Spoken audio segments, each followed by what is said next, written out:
Ребята, всем привет! Мотоцикл Honda CB400. И есть у нас такой небольшой косяк. У нас неравномерно растянулась цепь. Она у нас в одном положении как струна натягивается, а в другом положении она у нас прослаблена. Я уже приготовил подкат. Сейчас задерем мотик и покажу вам наглядно. Вот так вот раз, легонечко берете. И у нас мотоцикл поднимается. Хопа. И ножки отрабатывают. Подкат, кстати, полностью самодельный. Кто знает, тот знает. Ребята с Минскмота, кто смотрит, всем привет. Итак, собственно, какой у нас косяк. Видим натяжение цепи, цепь прослаблена, все прекрасно. Проворачиваем наше колесо. Хоп-хоп-хоп.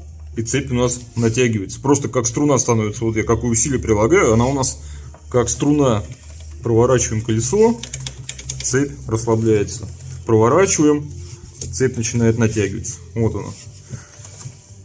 Еще сильнее натянулась, смотрите. Провернули, вот она, ослабла. Провернули, натянулась. Просто как струна становится. Еще сильнее, смотрите, натянулась. Это у нас неравномерный износ цепи. Как многие говорят, с этим можно ездить. Но мне не нравится, что при езде вы когда двигаетесь, идут щелчки такие. Особенно слышно в каких-нибудь тоннелях или где отбойники рядом есть. Вот даже сейчас, слышите? Вот, тык-тык-тык.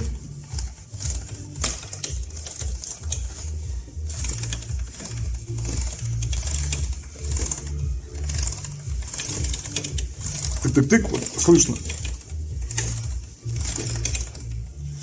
И мне все это дело не нравится. И сегодня мы будем менять цепочку и менять звезды. Хотя звезды в прекрасном состоянии, им еще бегать и бегать.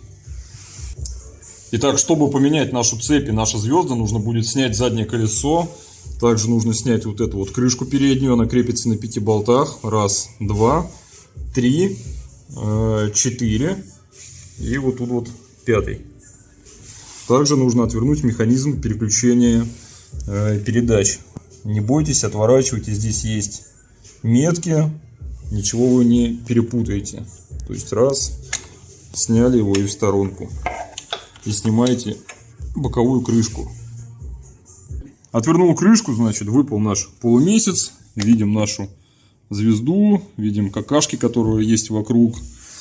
А крышку у меня до конца боковую не снять, потому что нижнее крепление дуги мешает это сделать. Но у нас доступ есть, нам этого вполне достаточно. И следующий шаг, это у нас болгарка, и срезаем старую цепь. Давайте еще вам дам послушать, как все это дело щелкает.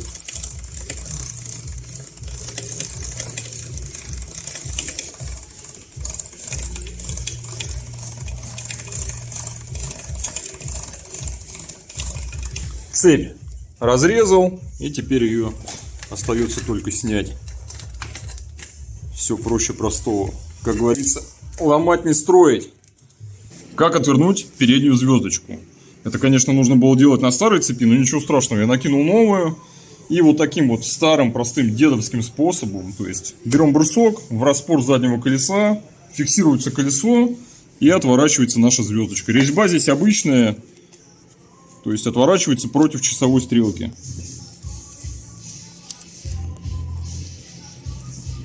Хотя было бы логичнее, наверное, чтобы отворачивалось по часовой стрелке. Но нет, здесь все как обычно. Готово. Вот наша старая звездочка. Вот новая звездочка. Почему рекомендуют менять комплектом? Хотя вроде зубцы, да, они острые еще. Но смотрите, как они у нас завернулись уже. Я думаю, это видно прекрасно. Вот смотрите, в сравнении. Прямой зуб и этот зуб уже завернутый. Вот даже сравнение вам. Звездочка, кстати, смотрите, интересная стояла. Резиновые демпферы с двух сторон. И теперь будет стоять GT. Снял заднее колесо. Я думаю, этот процесс не нужно показывать с этим разберется, я думаю, любой школьник. И теперь нам нужно снять заднюю звездочку, отвернуть 5 гаек. Раз, 2, 3, 4 и 5. И снимаем нашу звездочку. Готово. Кстати, по поводу задней звезды, смотрите, здесь зубчики так не завернуло. Они идеально ровные. Прям идеально ровные. Оставим в запас. Может, когда-нибудь пригодится. Насколько звезды, да, отличаются. Так, колесо наше на месте. И теперь нам остается только заклепать нашу цепь. Я взял такой вот клепальник. Лехе спасибо большое. И сейчас попробуем все это дело заклепать. Либо, если у вас замок, просто ставите замок и все. Одно звено я расклепал. Видим, да, разницу левое и правое. Вы скажете, да где там какая разница? Я вам сейчас покажу наглядно. Берем наш расплющиватель. Вот так вот прислоняем. И видим, что никакого зазора здесь нету. Берем соседний. И видим зазорчик, да?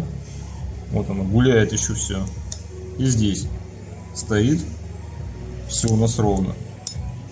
И здесь зазорчик. Все, плющим второе. И готово. Как мне показалось, но наш замок не был до конца расклепан. И я не мог спать спокойно по этому поводу. Позвонил в итоге Феде. Федя приехал со своим расклепывателем. И мы уже нормально с ним расклепали наш замок. Как он мне объяснил, там центральную вот эту пипку, которая все это дело у нас развальцовывает, ее нужно периодически менять. И как бы я там ни старался, я не мог получить вот такой результат. И вот теперь я могу спать спокойно. Давайте вам поближе покажу, как выглядит расклепанный замок со всех сторон. Может быть, будет кому-то полезно все это дело. Так, сверху. И также сейчас покажу размеры. Почему-то никто нигде не показывает размеры вот этих вот пинов, когда они расклепаны. Берем штангель-циркуль и замеряем наш расклепанный пин. Получаем мы практически 6. Мерим соседний.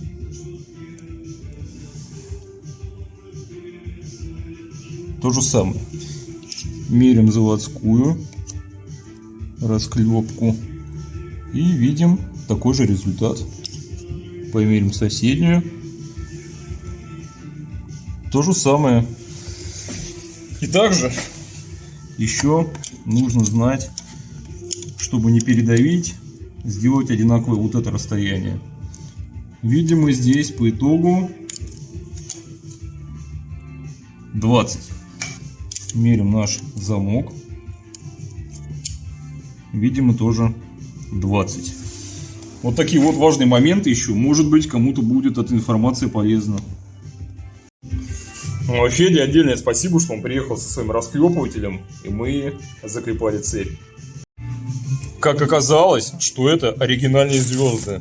Что вот эта вот звездочка оригинал, что вот эта вот звездочка вот с такой вот металлической пластиной. И цепь, скорее всего, тоже оригинальная, поэтому, может быть, на ней нету замка. Сколько бы я ни искал, замка там действительно нет. Обалдеть, конечно, обалдеть. Итак, замена звезд и цепи завершена. Нет ничего абсолютно сложного. Слушаем. Теперь у нас идеальная тишина. Нет никаких щелчков, хруста, скачков там и прочего, и прочего. И везде у нас одинаковое натяжение цепи. Сколько бы мы колесо не вращали, везде у нас будет одинаковое натяжение цепи. Поэтому, ребят, если у вас появились скачки, цепи, там щелчки, вот этот треск, вы знаете, что делать. Снимаете старые звезды, снимаете старую цепь, меняете все это дело, и будет у вас тишина и комфорт. Кстати, кому интересно, вот эта вот цепочка дидовская пробежала 25 тысяч. Ну, вполне неплохо. И вот смотрите, ставим новую цепь и звезды. И видим, да, то, что у нас даже больше, чем середина. Это все новое у нас. Но я вам хочу сказать, я дидовскую цепочку подтянул, наверное, за эти 25 тысяч. Наверное, раза 3 я подтянул от силы. Если ставить цепь не 112, звезды 1545, цепь 112. Это версия S у нас, кому интересно. Если поставить цепь 110, то, скорее всего, вы просто не натянете ее. У вас, да, будет в начале натяжение цепи, но, мне кажется, с трудом вы ее поставите. Вообще, мне кажется, даже не поставите. Поэтому ставьте то, что положено по заводу, и будет вам счастье. Все, всем спасибо за внимание. И смотрите на эту колхозную сетку. Она мне тоже не нравится. Но от нее толк есть. Это я на дальняк ездил и решил попробовать. Все, всем спасибо за внимание. Кому данное видео было полезно, большой палец вверх. Лехе спасибо за заклепальник. Женьку и Димону спасибо за комплект цепи и звезд. На этом все. Всем удачи, всем здоровья, всем хорошего сезона. Всем пока.